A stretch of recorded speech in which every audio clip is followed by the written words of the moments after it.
Climate change is gonna have to take everybody to fix it, you know. Flood of this nature is unimaginable. You hear scientists talk about like global warming is gonna happen and stuff like that, and you don't believe it at first until you actually see something of it. Yeah, I haven't been to this place since Ike hit, so it brings back a lot of memories, you know. Like I said earlier, it's kind of like an eerie feeling because we wrote it out in this place, and yeah, it's good to see that they're remodeling it because it's been up since the 60s. It stood Hurricane Carla. So Hurricane Carla, Hurricane Alicia, and all the other hurricanes after that. And then the last one we had, of course, was Ike, Hurricane Ike.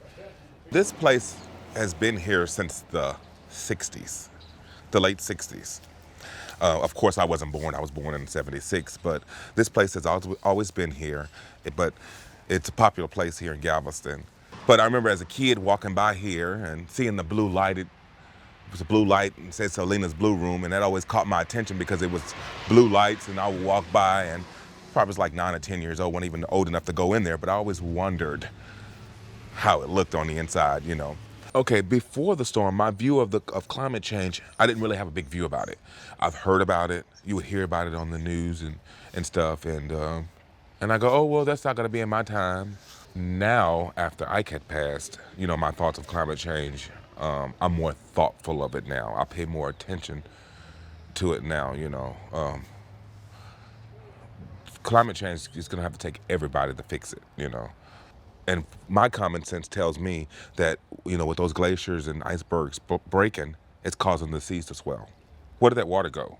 You know, water like that just don't go, you know, don't just evaporate like that.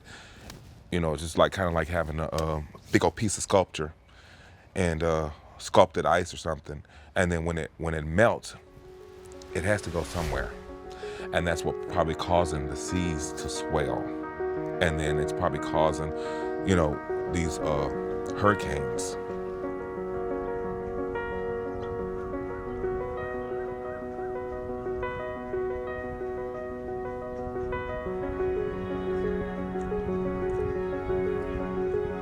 Oh my God. How can I describe my dad? He's just like me. He's just like me, like a blast in the glass. He's the happiest, fun-filled person until you irk him. And then he's like, you know, climate change, when I was younger, I didn't really pay attention to climate change. But after the hurricane, it definitely, I was kind of like, you know, this could happen at any moment. We have to take care of this country. I said this country. Forget this country. We need to take care of this world, you know? You're not looking at climate change like I look at it now. Yeah.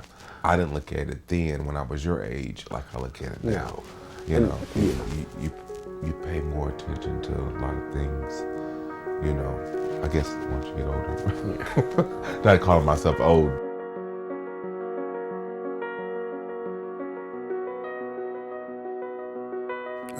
I'm Leon Phillips II, born and raised in Galveston, Texas in 1948. Retired from American Airlines as a skycap. Have a janitorial service that I've had for the last 33 years that I still operate. Funny thing about storms. The year before Ike, there was another storm called Rita. It was supposed to hit Galveston Island.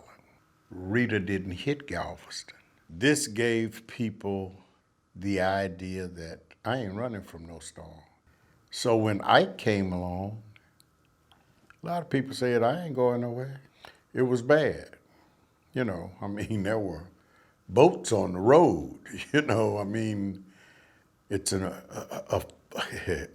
flood of this nature is unimaginable. When you start thinking about sea levels, I think of it this way. Like I said, in 1967, you probably had 2.5, maybe 2 blocks of sand before you would get to the Gulf of Mexico. There was enough where cars could park head to head and traffic could go up and down on each side, and you still would have half a block before you would get to the water. Now, I would say a half a block out and you're in the water. So subsidence has eaten up Galveston Island in that almost 60 years that I've been gone.